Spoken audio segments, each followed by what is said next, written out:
Welcome to Ask and Learn. Hi everyone, so what we have here is a pilot that's following a path given by r equal to negative 600 cosine of 2 theta.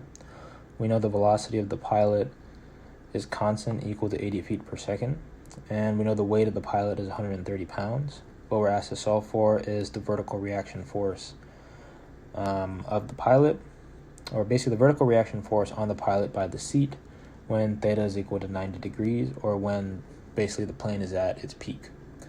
What we're going to be doing to solve this problem is utilizing our knowledge of rotational motion and using free body diagrams to develop equations of motions using Newton's second law and using those to determine this vertical reaction force.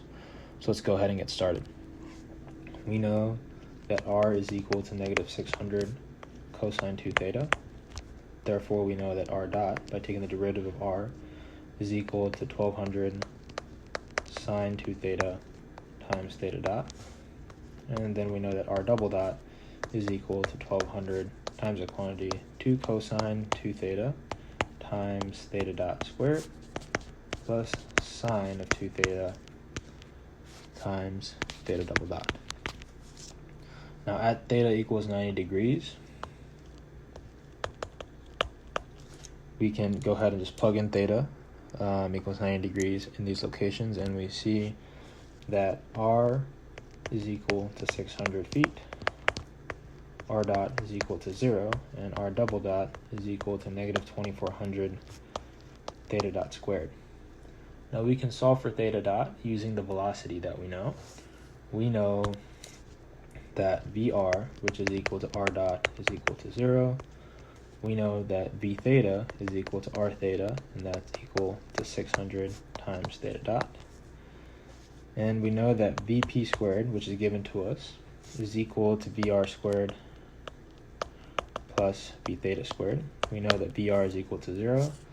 Therefore, we know that vp squared is equal to v theta squared. So what this boils down is to being 80 squared is equal to 600 times theta dot, the whole squared. Isolating theta dot gives us that theta dot is equal to 0.13 radians per second.